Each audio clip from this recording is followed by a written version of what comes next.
Do it. Go for your dreams, Craig. Introducing Craig.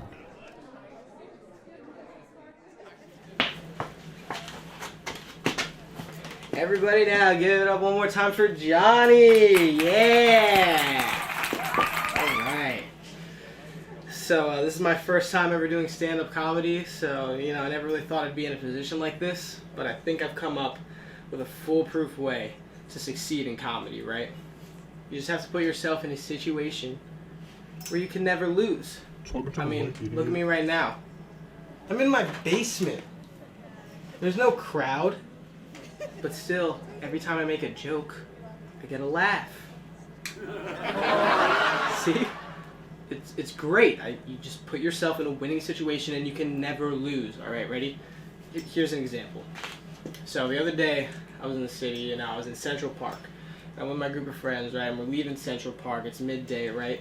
And there's this group of monks. There are all these monks outside of Central Park. They all got the bald heads, And they're selling books, all these different types of books. They're trying to get people to buy these books. And, I'm there, and they're coming up to me, they're talking to me, 35 steps to spiritually enhance your life, Chapter 3 talks about the secret of the crystals, where it'll make your wife a little bit more horny and your son a little bit less.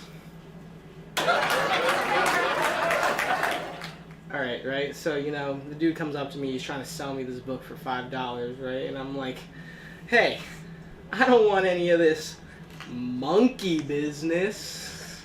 Get it? Monkey business? I think I just killed my stand-up career. Goddamn bitch, I am not a teen choice. Goddamn bitch, Bush! I am not a bleach boy. Fuck you, George Bush. Whip chain, make a nigga understand though. Got that Hannibal silence. He's escaping prison.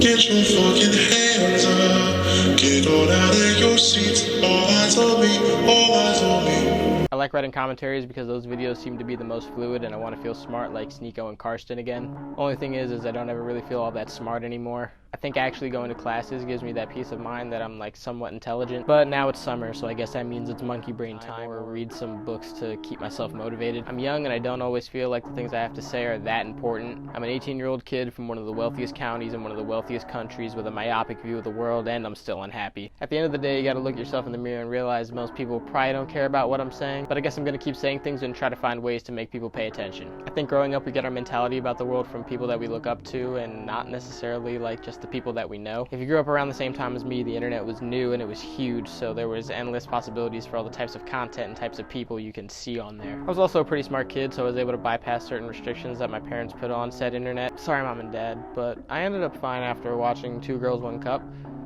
I think. But I also learned from a pretty young age to not hate the gays and to not be too trusting of strangers online. Thank you, Chris Hansen. From Mr. Repsion and Jacqueline Glenn criticizing crazy evangelicals to the gamers I sat and watched play Minecraft and Call of Duty for hours. All of these people, if I like them, I'm sure have seeped into my personality in some way or another. The things that seep in and stay in my personality seem to come from the people that I respect, and I respect what they do, even though my respect means literally nothing to them. Whatever your shit is, man, do it. Whatever bring you that immense joy. Half of these scripts don't even make it to YouTube. They sit in my notes app only to ever be read again 6 months down the line when I don't agree with what I wrote anymore and it all sounds cringy to me. Almost anything I write sounds cringy to me because, once again, I'm just a young kid with not much life experience. Who am I to tell you about anything? Are you feeling nervous? Are you having fun? It's almost over. It's just begun. I pretty much know exactly where I get this mindset from. Bo Burnham.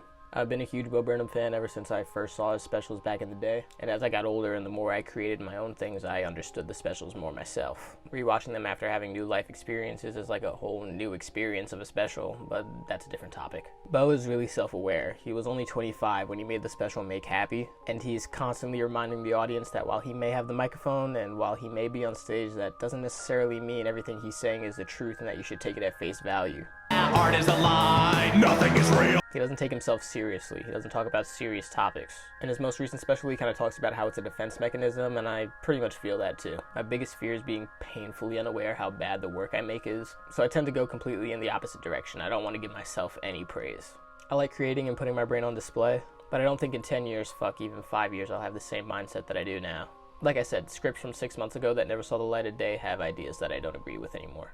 Get your fucking hand up. Get up. Get up. I'm talking to you. Get the fuck up.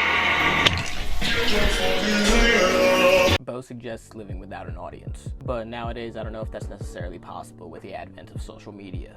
Everybody's out there in some capacity. There's not really room for no judgment from the outside world through the internet.